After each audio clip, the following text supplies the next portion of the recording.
China virus. But to be clear, you've spoken to him since January 17th? I don't want to say that, but I have spoken to him. Thank you, And Mr. President. I speak to him a lot.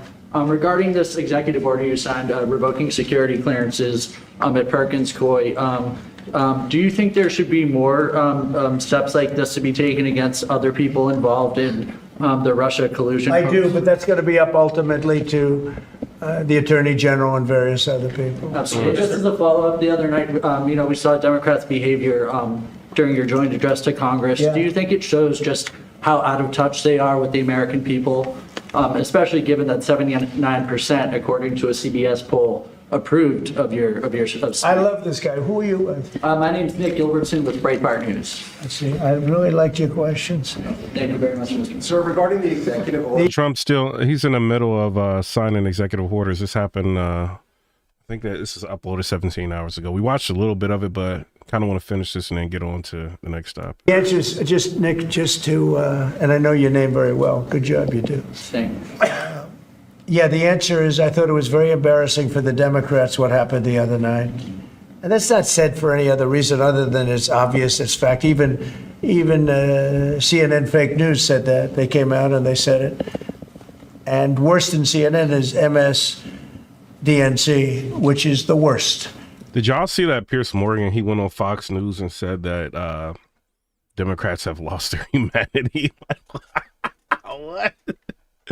Yo, I kind of want to see that before we get into what he's talking about. But let's finish with Trump stuff. And the good news is very few people watch them anymore. They have lost such credibility. And frankly, what Nicole Wallace said, I've never been a fan of hers, and she's not very talented. But I'll tell you, what she said the other day about that young man is disgraceful. She should be forced to resign. And Rachel Maddow should be forced to resign. Nobody watches. This dude is saying that Rachel Maddow needs to be forced to resign, like news anchors. This is interesting. Her anyway. I don't know if it's not possible they pay her as much money as I hear, but certainly she's lost all credibility, both of them. But what they said the other day, they should be forced to resign about that young person. Who is suffering greatly. Thank you, Nick. Will you extend, if a TikTok deal is not made on the timeline you gave, will you extend that? Probably, yeah. You will. I think, look, we have a lot of interest in TikTok. And China is going to play a role. And so hopefully China will approve of the deal. But they're going to play a role. But we have a lot of interest in TikTok. How long would you extend it and how close are you to it? Well, we'll see. But if I need, right now we have at least another month. So we don't need an extension. But if I needed an extension, I'd probably get it extended. Yeah. Mr. President, regarding y'all hear that? TikTok, a lot of people are like wondering what's going to happen. Yo, is Trump going to extend the TikTok situation? Give them more time? Is he just going to immediately, what's he going to do? He just told you. executive orders, there was talk that he might sign one winding down the education. Now I'm kind of invested in the TikTok. I didn't care about it before. Now I'm like, wait a minute. I got 39,000 followers over there in a month. Shout out to TikTok. Department. Which department? Save TikTok. Department. Are you having second thoughts on that one? No. I want to bring the schools. I want to bring the schools back to the states.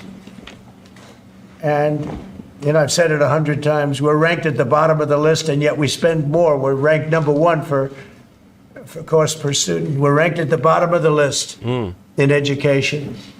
And I know if I bring it back to Iowa, Indiana, Idaho, all these great states, I think I could say 40 states. I want to bring it back.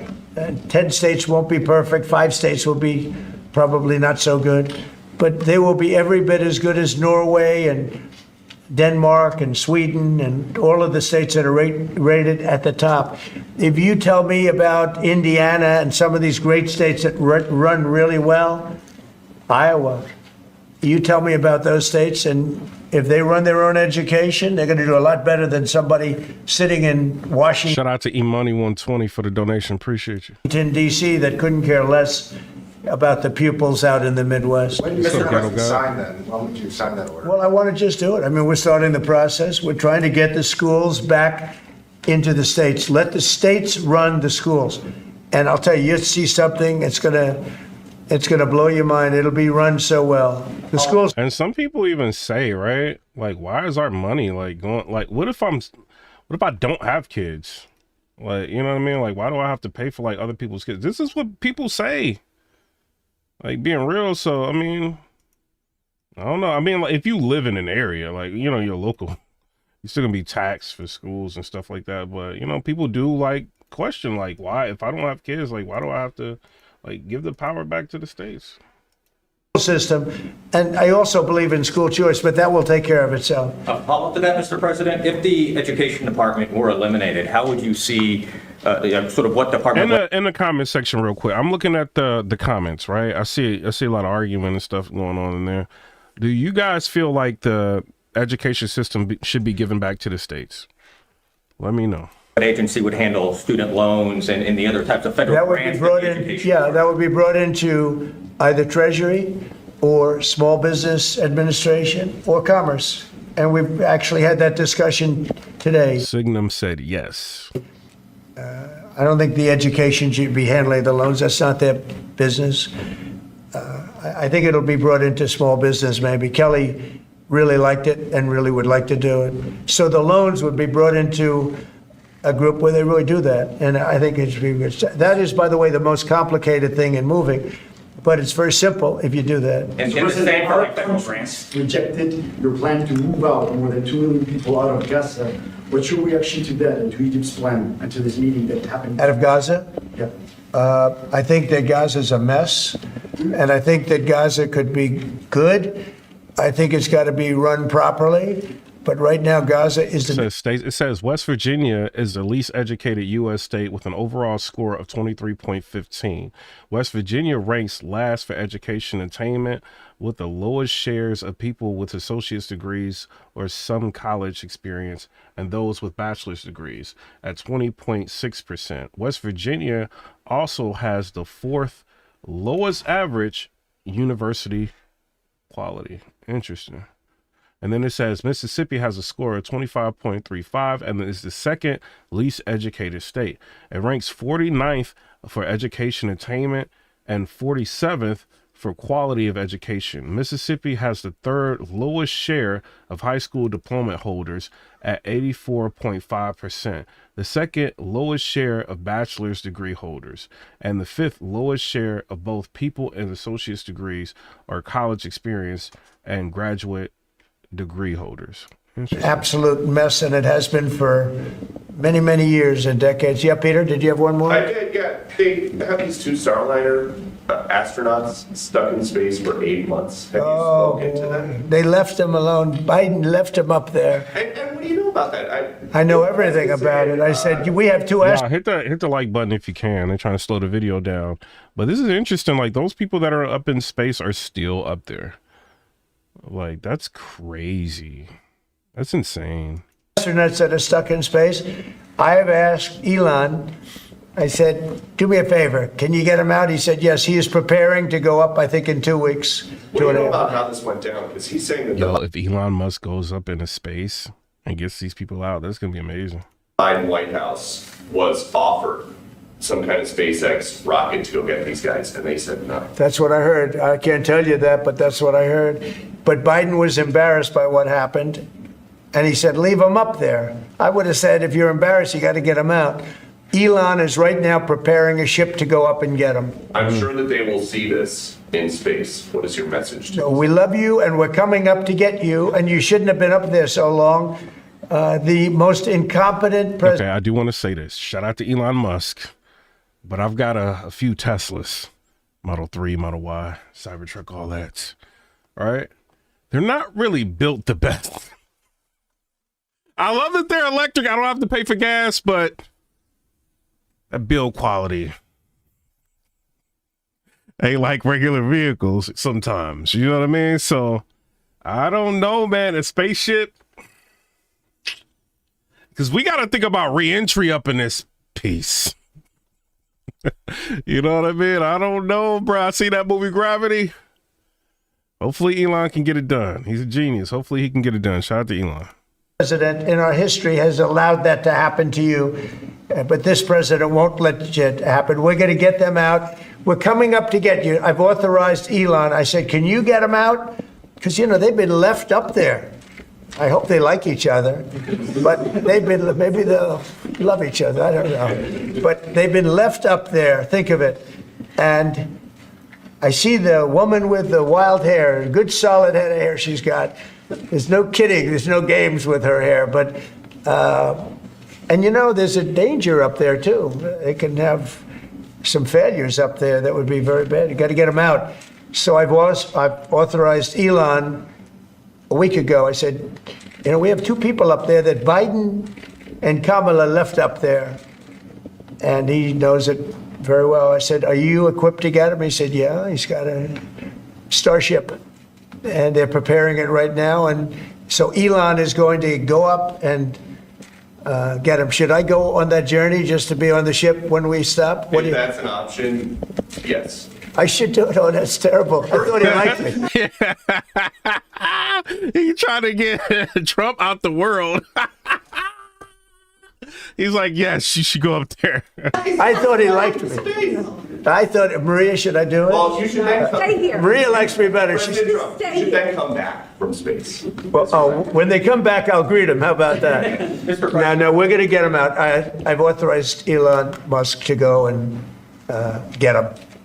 And he's prepared to do so. Mr. President, what are you making of the market sell-off? I think it's globalists that see how rich our country's going to be and they don't like it. There's a big market out there.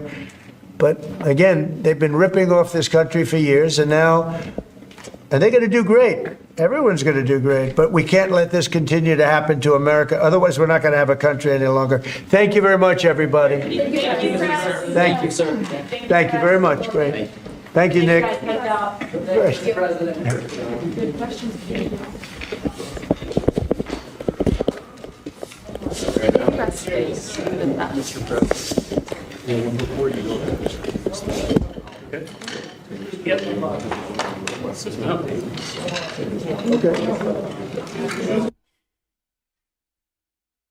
United States, because of the election results, which comes along with a lot of other things like great protections and other things. This massive investment will go toward building out shipping logistics, infrastructure, and terminals, which will create an estimated 10,000 new jobs in America. It's so important because it's about shipping. We lost our way for many years. We haven't done anything. We used to build a ship a day, and now we essentially don't build ships. We're going to start that, and we're going to be announcing next week or the week after a massive new program for building the largest ships in the world. And it'll have to do with incentives, taxes. They'll be coming from all over the world, just like they are with cars, with what we've done with tariffs. And we have at least 7 new major car plants that are going to be starting very shortly because of what we're doing with the tariffs, which will primarily start on April the 2nd. Most of the tariffs go on April the 2nd. Right now we have some temporary ones and small ones on relatively small, although it's a lot of money, having to do with Mexico and Canada. But the predominant tariffs they'll be reciprocal in nature. They'll be going on April the 2nd, so we'll be talking about that. It'll be a big game changer for our country because we've been ripped off by every country in the world. And now whatever they charge us 150, 200%, and we charge them nothing. So whatever they charge us, we're going to charge them. And there'll be no getting out of it. So we look forward to April 2nd. I've been looking forward to that date for a long time. I had it as April 1st, but I didn't want to be hit for April Fool's Day. I'm a very superstitious person. So we made it April 2nd. It probably cost us a lot of money doing that, but it's okay. I feel better about it. And that'll be something very big. But I'd like to ask Rodolphe if you'd say a few words, please, about what you're going to do, and also about the possibility of shipbuilding in our country. please. Thank you very much, Mr. President. Yes, indeed, we are CMA CGM, one of the leaders in shipping and logistics around the world. We are very enthusiastic about this big announcement of today. We are investing $20 billion in shipping and logistics. This means the creation of 10,000 new American jobs. We're also looking at investing in shipbuilding of container vessels, and we most probably will be making also announcement in the next coming weeks. And we would like also, Mr. President, to go for more U.S. flag vessels, and we will go from 10 that we operate today to 30 U.S. flag ships, and hopefully doing more in the months to come.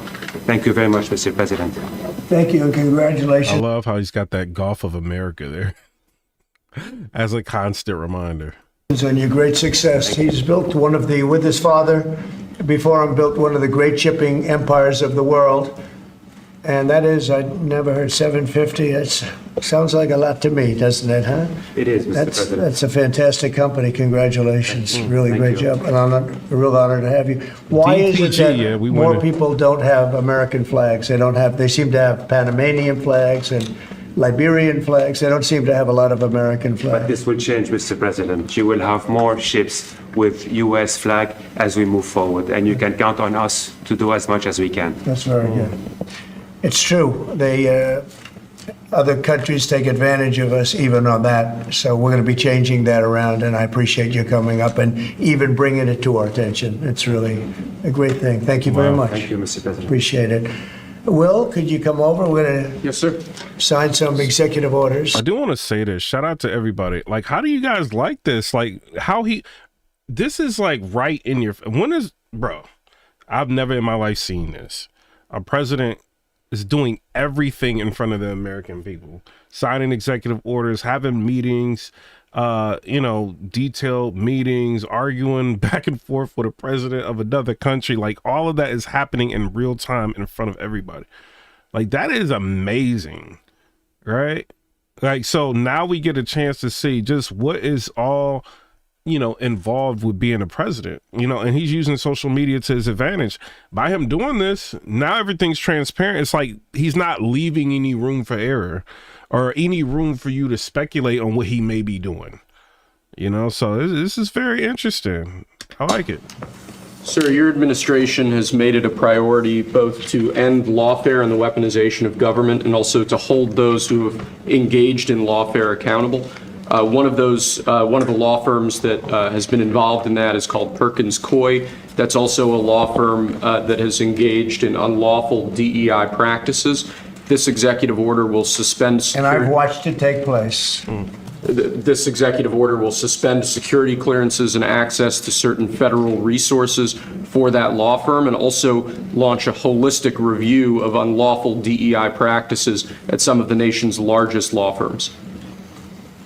This is an absolute honor to sign. What they've done is it's just terrible. It's weaponization. You could say weaponization against a political opponent, and it should never be allowed to happen again.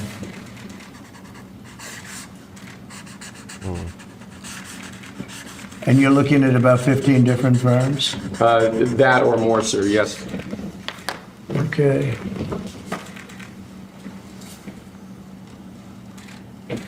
We got to launch investigation in 15 Thank you, different sir. firms.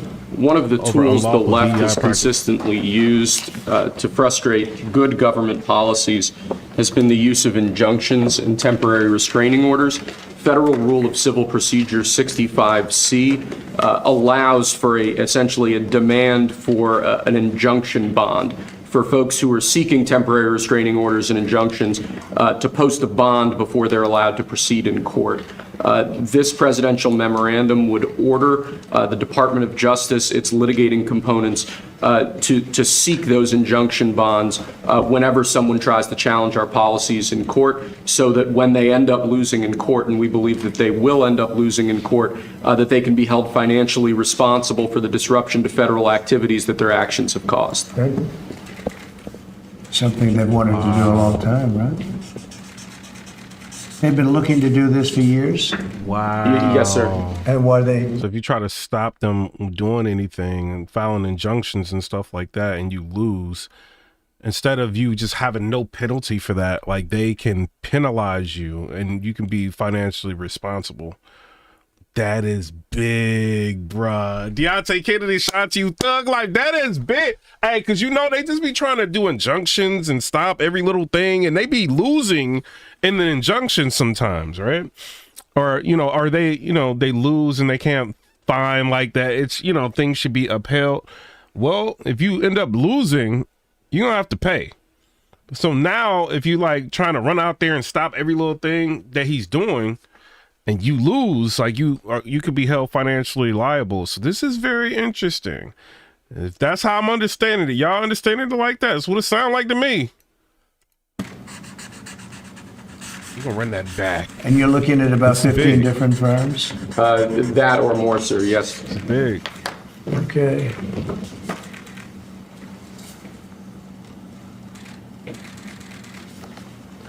Thank you, sir. One of the tools the left has consistently used to frustrate good government policies has been the use of injunctions and temporary restraining orders. Federal Rule of Civil Procedure 65C allows for essentially a demand for an injunction bond. Somebody said in the comment section, thousands of IRS agents are elected but have access to our important information. Do not see y'all crying. For folks who are seeking temporary restraining orders and injunctions to post a bond before they're allowed to proceed in court. This presidential memorandum would okay, I see what order the Department of Justice, its litigating components, to seek those injunction bonds whenever someone tries to challenge our policies in court, so that when they end up losing in court, and we believe that they will end up losing in court, that they can be held financially responsible for the disruption to federal activities that their actions have caused. Wow, that's big. Something they've wanted to do a long time, right? They've been looking to do this for years? Yes, sir. And why they just never got it? This is a rule that's been on the books for a very long time. The Department of Justice has been very inconsistent in seeking these bonds. From a legal standpoint, really a very big thing. Thank you, sir. In order to protect American car manufacturers and American farmers, we have two modifications to the IEEPA tariffs that have already been announced against Canada and Mexico. This first order relates to Canada. Essentially, what it will allow for is the flow of parts and sub-assembly products into America to allow American car manufacturers to continue building cars. It basically excludes USMCA eligible goods from existing tariffs. And also, in order to help our farmers at this crucial time of year, we're going to be reducing the tariff imposed on Canadian potash from 25% to 10%. So this is a modification to our tariff regime to protect American car manufacturers and American farmers.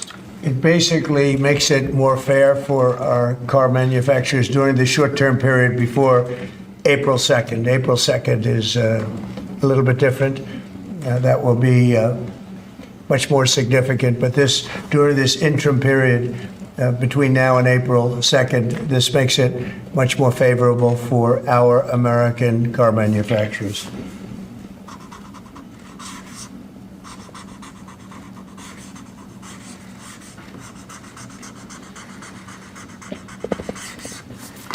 Okay. Can you see that, Peter? Look, nice to be tall, Peter, right? I see right over. You can see it, so nice. That's why he's such a gentleman. He doesn't have to rush. Okay. And this is the same just for Mexico, sir, the previous one. Same thing for Mexico. One for Canada, one for Mexico. Yes, sir. They've been in the news lately, haven't they? And I spoke to the president of Mexico, wonderful woman, today, and we helped them out with the problem they were having to do with the tariffs, short-term tariffs. And we had a very good conversation. Also, we discussed drugs, and they've been working much harder lately. Do you notice that? On people coming in and drugs, and we've made tremendous progress on both.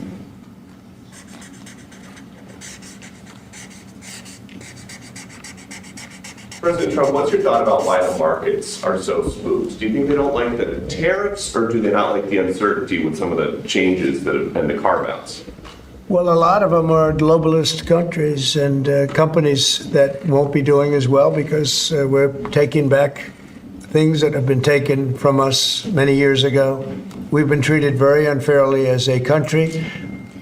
We protect everybody. We do everything for all these countries. And a lot of these are globalist in nature. You know, they have, if you're outside of the United States, it's going to be a little bit different. We just weren't treated right. We were ripped off as a country. I've been saying it for a long time. And I did it to a certain extent in the first administration, but with COVID coming in, we had to focus on that toward the end. But we had the greatest economy in history in the first administration, and I think we'll do even better now. But this is something that we have to do. There'll always be a little short-term interruption. I don't think it's going to be big, but the countries and companies that have been ripping us aren't particularly happy with what I'm doing. But the United States will be very happy. And, you know, our farmers are going to be very happy. And again, there'll be disruption. But in the end, I said it before with China, we signed an unbelievable deal with China, $50 billion in purchases, and we're doing great. Biden, however, when he came in, they never enforced that deal. So that's the only thing that basically you have globalist companies that have been ripping us off that won't be able to rip us off any longer. I think that's what the big charge is. Have you been influenced, some of these exemptions that have been announced and some of these temporary delays, have you been influenced in those decisions because of the market reaction? Well, there are no delays at all. No, nothing to do with the market. I'm not even looking at the market because long term, the United States will be very strong with what's happening here. Now, these are countries and companies, foreign companies that have been ripping us off, and no president did anything about it until I came along, and then I did a lot about it. You know, we took in tariffs from China $600 billion. Nobody else took in 10 cents from China. They never did. But when COVID came along, we had to focus on COVID. We did a great job. We got rid of that. We ended up handing over with a market that was higher than it was previous to COVID coming in.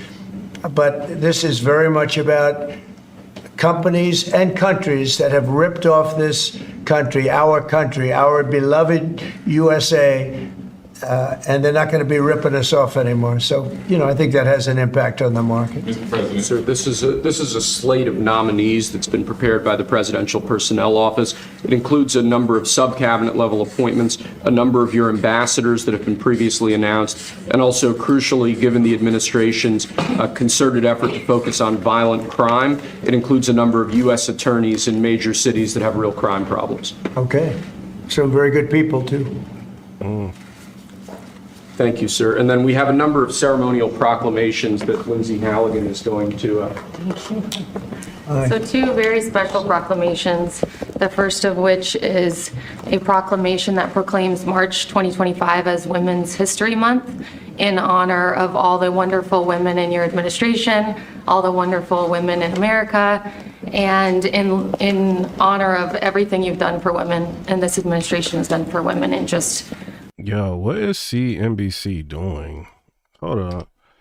They are like trying to, anything he does, they want to go against. It says Trump 2.0 is leaving investors overwhelmed and strategists warn the volatility isn't over. What? Global markets have been rocked by volatility in recent days as investors try to stay ahead of U.S. President Donald Trump's tariff policy.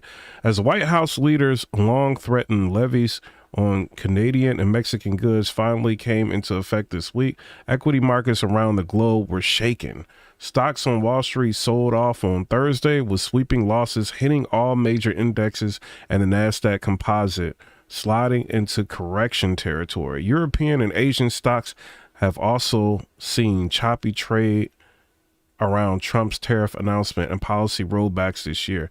The volatility of Thursday took place even as Trump offered concessions to Canada and Mexico by way of delaying some of the levies until April 2nd. Strategists told CNBC on Friday that investors should brace for further swings in market arising from Trump trade policies, given the president's apparent tendency. So this is basically, I need to buy some stocks while they low. a month and a half, so. Yeah, we've done a lot. And women have done a lot for us, right? This is an honor. We have a wonderful... You gotta try something. Like, the stocks are gonna react how they're gonna react. Long-term investors understand that. You gotta try something. When you want to bring back manufacturing to America, you gotta try something. Tariffs, you know what I mean? Do what you gotta do. A woman here, Maria Bartiromo. Thank you so much. Nice to have you, Maria. Thank you very much, Mr. President, and thanks for all that you're doing for women. Thank you. She's going to do an interview of me later. Maybe I shouldn't do this interview. I should be like Biden, not do any interviews.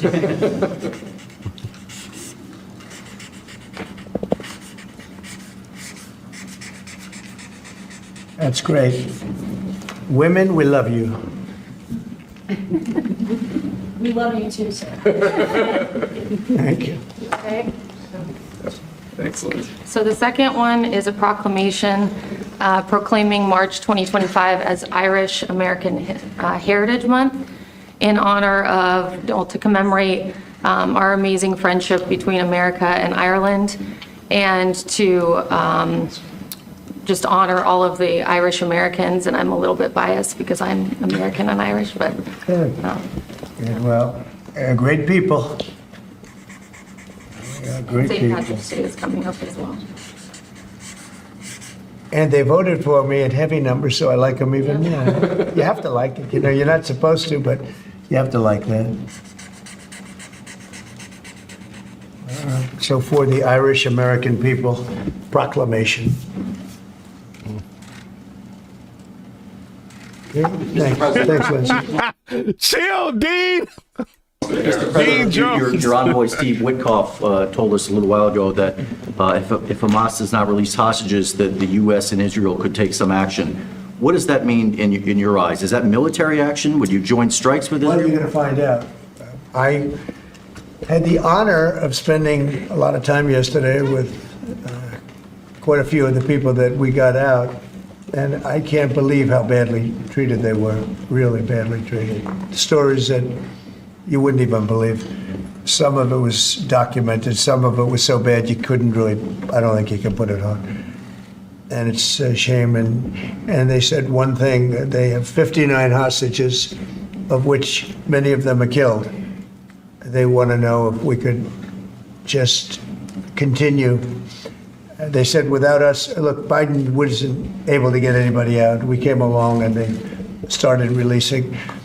But we have 59 left, of which 24 are living. The rest are dead.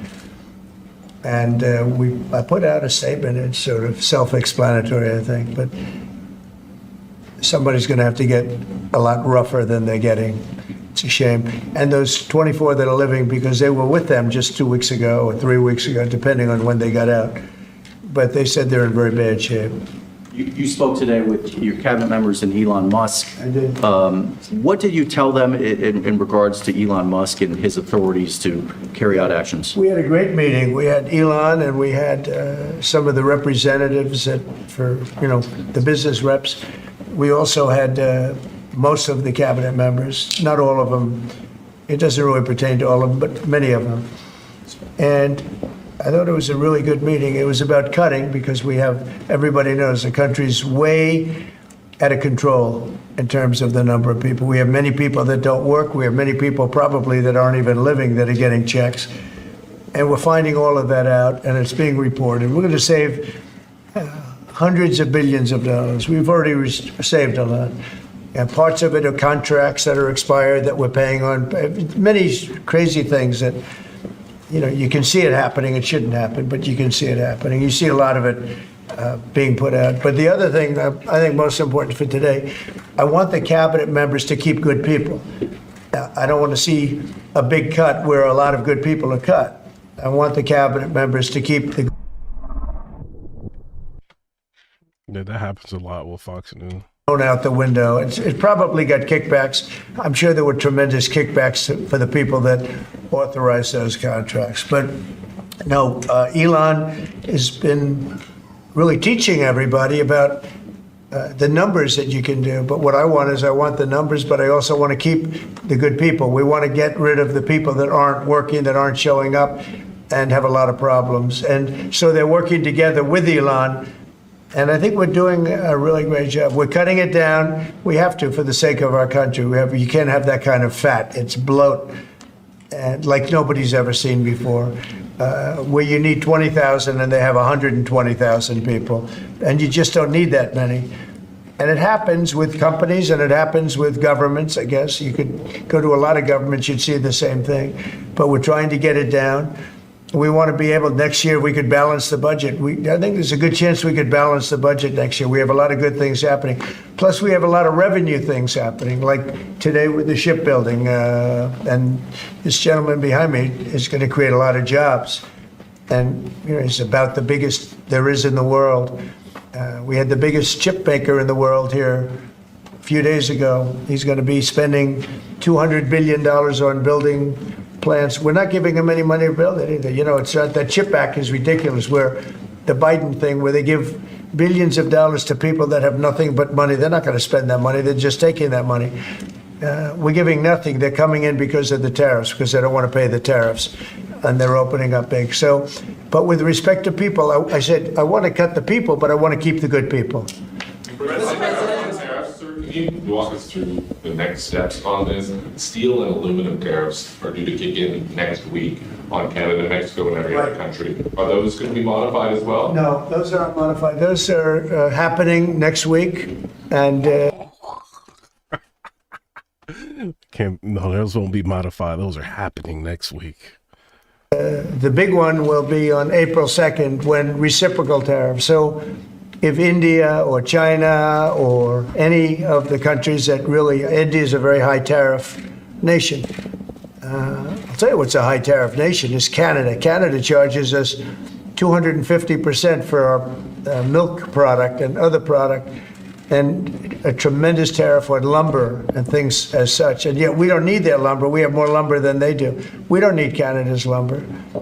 So what I'm doing is I'll be signing an executive order freeing up our forests so that we're allowed to take down trees and make a lot of money and then reharvest trees.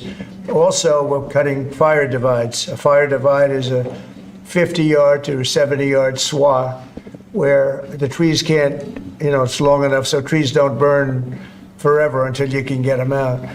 And those trees can be sold and made a lot of money with. So, but we'll be doing that. We don't need trees from Canada. We don't need cars from Canada. We don't need energy from Canada. We don't need anything from Canada. So where we can be self-sustaining, which is in most things. Look, we have more oil and gas than anybody.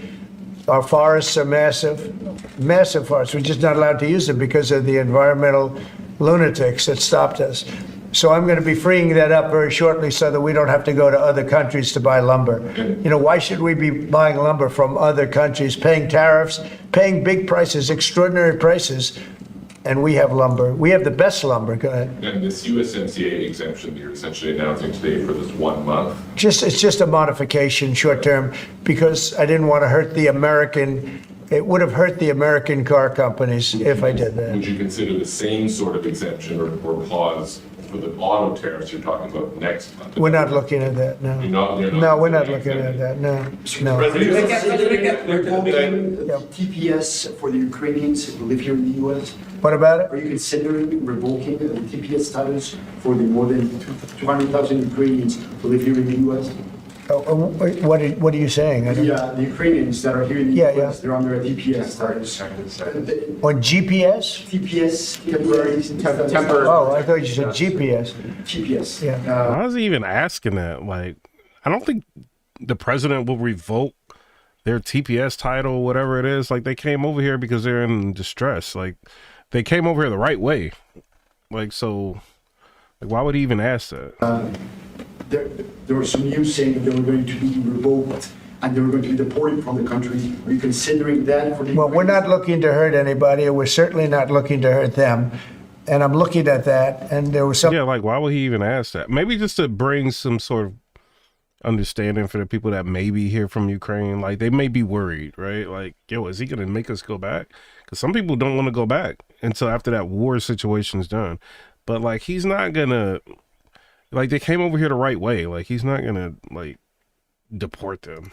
Some people that think that's appropriate and some people don't, and I'll be making a decision pretty soon. Okay? President Trump says. But we're not looking to hurt them, President Trump said- especially Ukrainians. They've gone through a lot. Yeah, Peter? The clocks are going to spring forward on Sunday. When are you going to get rid of daylight savings? Okay, are you ready?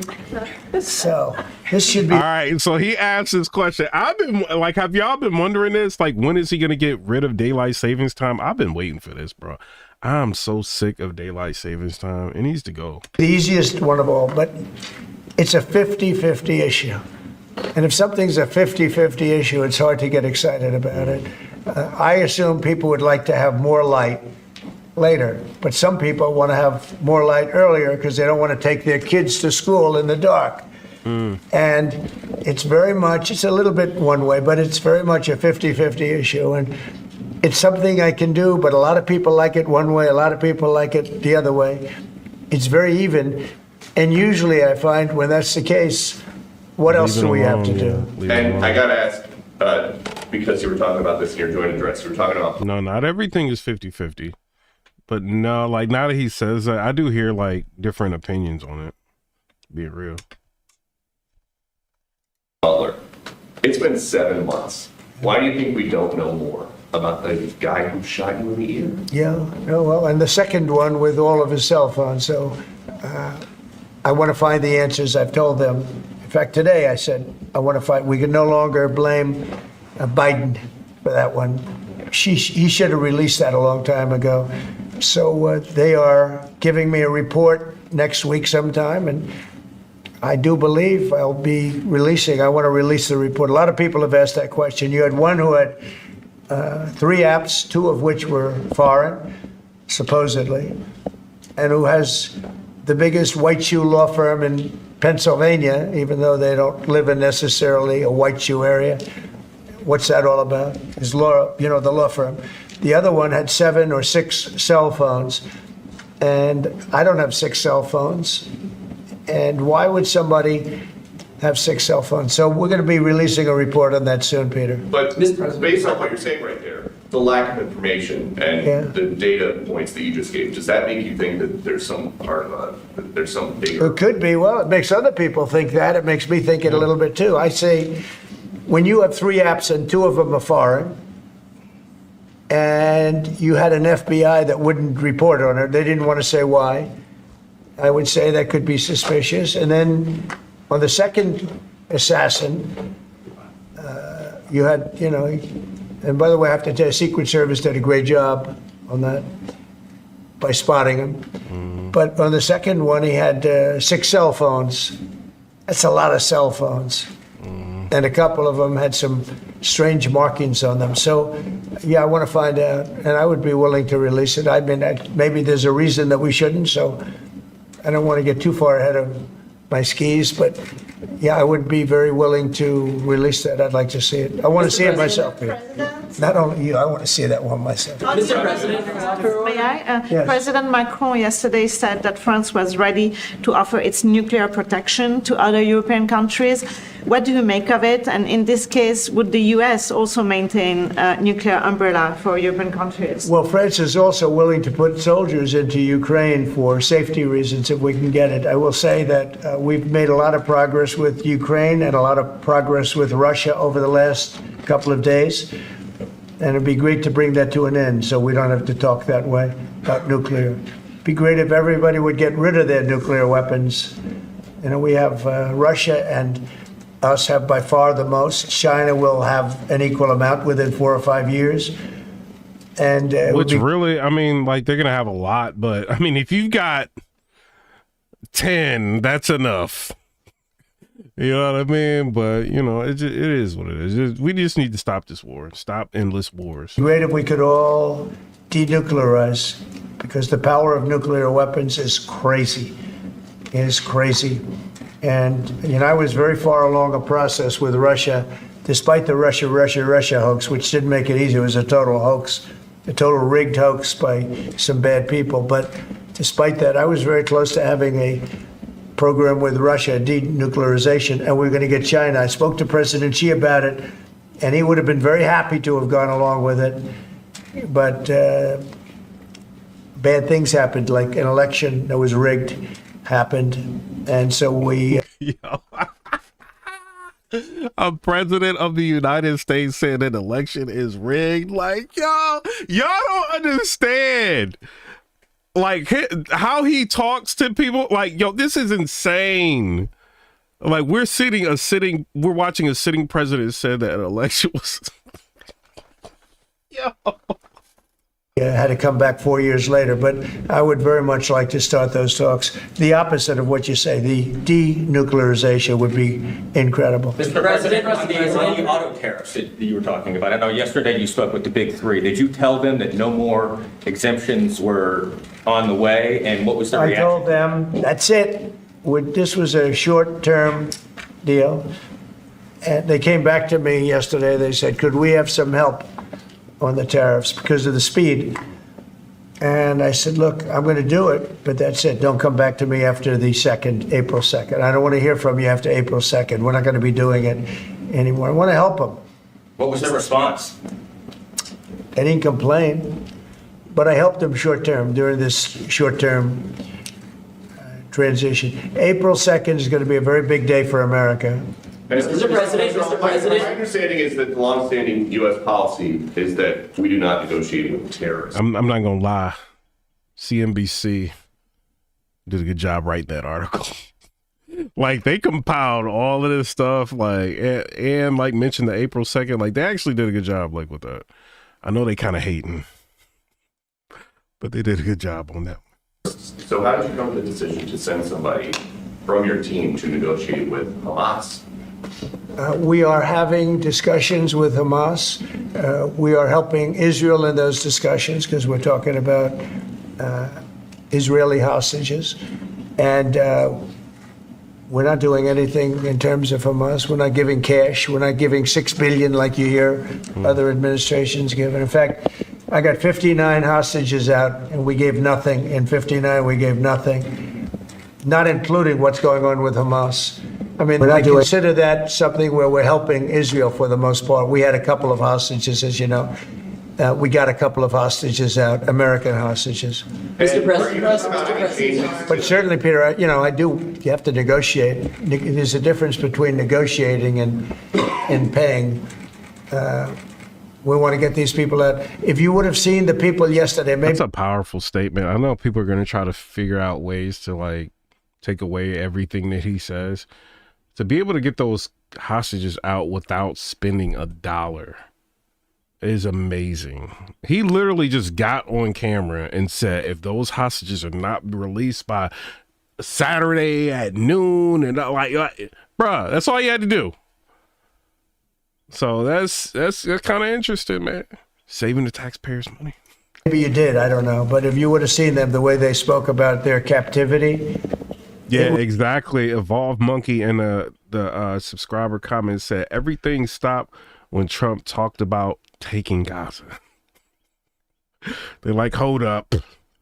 Let's get these hostages up real quick. It was unbelievable. Facts. It's terrible. Are you thinking about making any changes to NATO where a NATO country gets attacked, but they're not paying enough dues, so the United States doesn't defend them?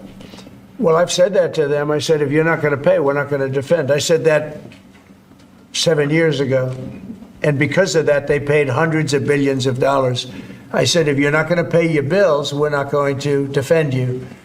And it also went for the attack. But if they got attacked, they said, well, does that mean you won't defend us? I said, are you current or are you delinquent? They said, if we were delinquent, would you? I said, nope, I would not.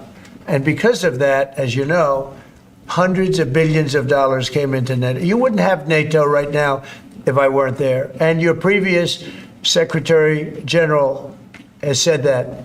He said he's never seen anything like it. When I came to NATO, when I first had my first meeting, I noticed that people weren't paying their bills at all. And I said I should wait till my second meeting, and I did. And I brought that up. And I said, if you don't pay your bills, we're not going to participate. We're not going to protect you.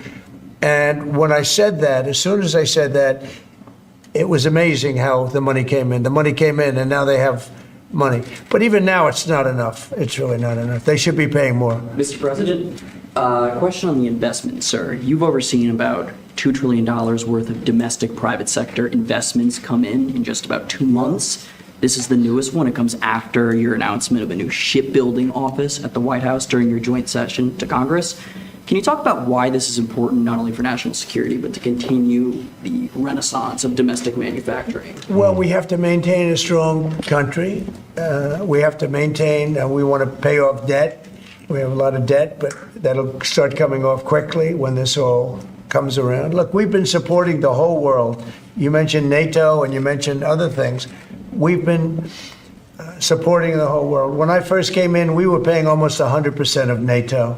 NATO it was crazy. We were supporting NATO. We were paying the bills for other countries, and yet those same countries, mostly European, the European countries, were ripping us off in trade. They won't take our cars. They wouldn't take our agricultural product. They wouldn't take anything. Yet we were taking their cars by the millions, Mercedes and BMW and Volkswagen, all of them. We were taking their cars. They weren't taking it. Did he just say your little Volkswagen? To be real, they don't want to take our agriculture because our food be making us sick. And that's just me being real, bro. Yo, American food, they ain't trying to have that in their countries. I ain't really mad at them about that. You know what I'm saying? Everything else, though. We were taking their farm products. They weren't taking ours. So Trump, bro, thug, look, do y'all know, we got, high cancer rates and all of that? They don't want this food. We got, luckily, they just outlawed red dye number 3 or something like that, right? We got red 40. We got so much aspartame they be putting it in the fish. We don't know what. They don't want to deal with that. You know what I'm saying? No, bro, we ain't taking y'all agriculture. Y'all ain't bringing that.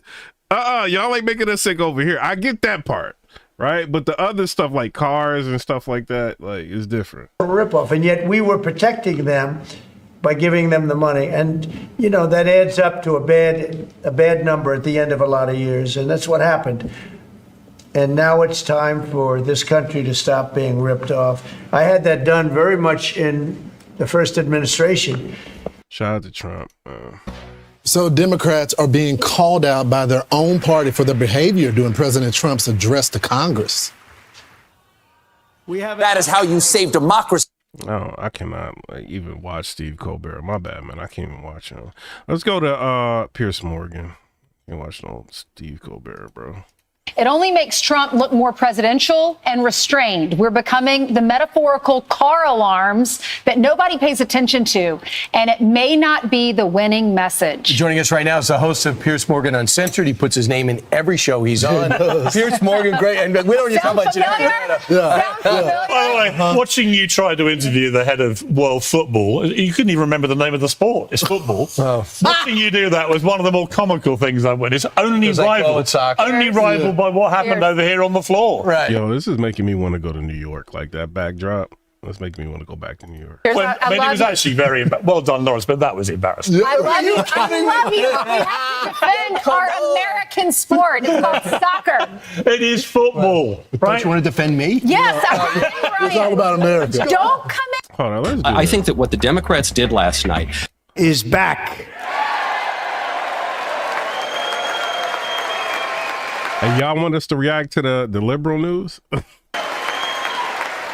We have accomplished more in 43 days than most administrations accomplished in 4 years or 8 years, and we are just getting started. Every single day we will stand up and we will fight for the country our citizens believe in and for the country our people deserve. We almost to 123,000 subscribers. Shout out to y'all. Well, love him or loathe him, President Trump is in total control. The speech showed that Republicans will follow their leader anywhere and that the Democrats simply have no leadership or indeed any idea of how to deal with him. They did their best to disrupt the address. A dozen of them walked out early, others wore protest T-shirts. One was ejected for shouting and waving his cane around. Mostly they just sat on the sidelines, though, waving. Isn't that Al Green? He didn't even say his name. He said one of them. Silly little signs like old ladies at the bingo. And the president really hit the nail on the head, I thought, when he said this. These people sitting right here will not clap, will not stand, and certainly will not cheer for these astronomical achievements. They won't do it, no matter what. I love that he called them out. I love that. And so it proved. They couldn't even bring themselves to applaud when Trump made a 13-year-old cancer patient an honorary Secret Service agent, a moment that had many people fighting back tears. And their biggest problem is that right now Americans like what they're seeing. A snap poll of CNN viewers. Did y'all see what they said about, let's react to the left-wing news. Y'all know that 13-year-old cancer patient that Trump, you know, wanted to show respect to?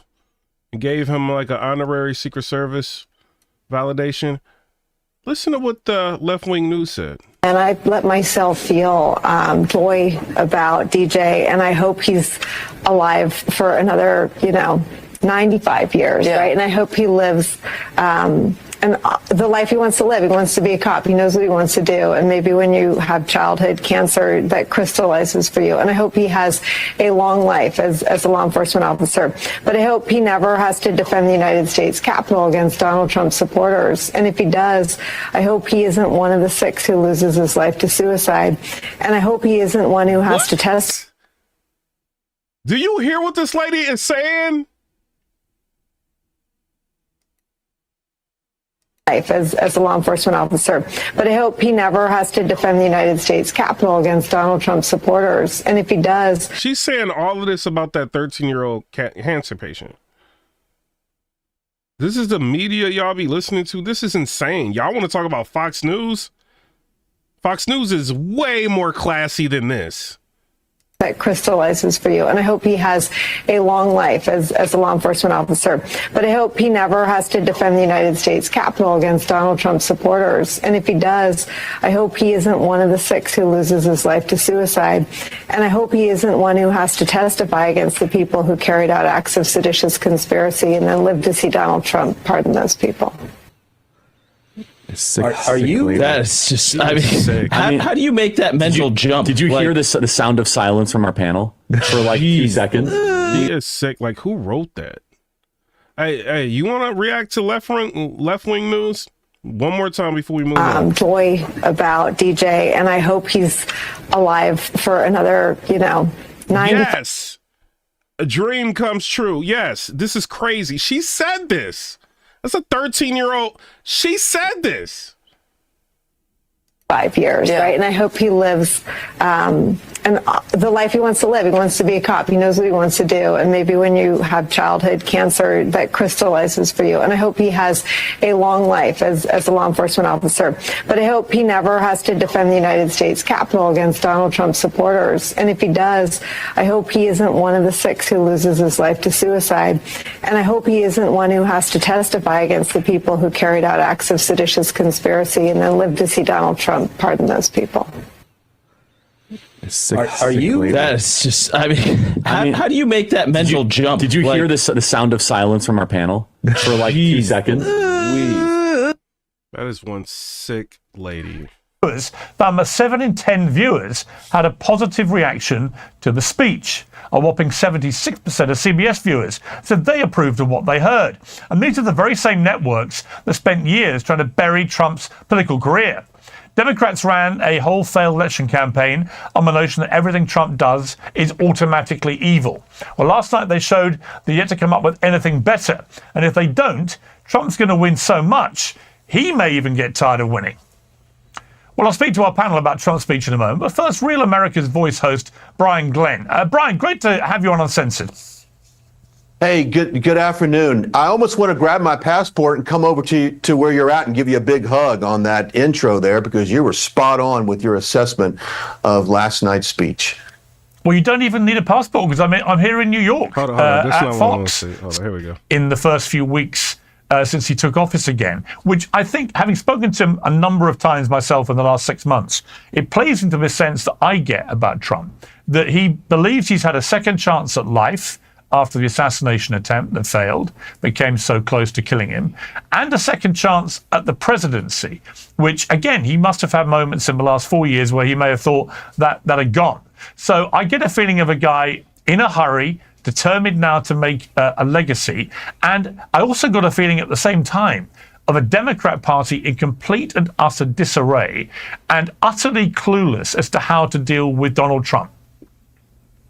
Without question, there's that old observation from Dr. Johnson that hanging concentrates the mind. When a man looks death, be it political death or physical death, in the face, it can focus him very much. And I think on both counts, Trump has done that. So he's moved very quickly. He promised that we would get tired of winning. I am a little bit tired. I'm not tired. Yeah, like, I'm going to be real, bro. It's so hard to keep up with all this stuff. Like, he is winning, like, left and right, bro. Like, it can't, like, I know, like, the Democrats, like, their heads are just spinning right now. They don't know what to do. It's like every time you see him, he's signing new executive orders. He's stopping his spending. He's going to get the astronauts. He's doing, like, this is crazy. Of the winning, but I am tired. It's an amazing flurry of things that he's accomplished in the first 6 weeks. And as you say, Piers, the speech was extraordinarily well received. CBS News, which is no fan of President Trump, had a poll out right after the speech, showed 76% of viewers approved of it. And when you drill down into specifics, the numbers only got better from there. The key to the speech was that President Trump was having a good time and the Democrats didn't know how to react to that. And then he had that one little trap for them. He said, I've come up here 5 times and these people won't applaud anything. I could cure the worst disease. I could accomplish the greatest feat. These people will not applaud for me. And he made the Democrats look ridiculous because they had their noisemakers and their signs. And he dared them. He said, I dare you to stand up. They wouldn't do it. They're so intransigent. And so at one moment, as we know, is probably the moment that stole the show, Trump had a 13-year-old boy who's fought cancer for 6-7 years, made him an honorary Secret Service agent. If there's one thing in the country that everyone should agree on, it's that that's a really sweet moment. And these Democrats couldn't be bothered to stand up. Many of them couldn't be bothered. They didn't even stand up for Lake and Riley. Like, bothered to clap. They looked awful. I think it was a nasty thing for the Democrats to do, but they just looked so awful. No wonder Piers, Trump is getting great marks in the polls. Hold up.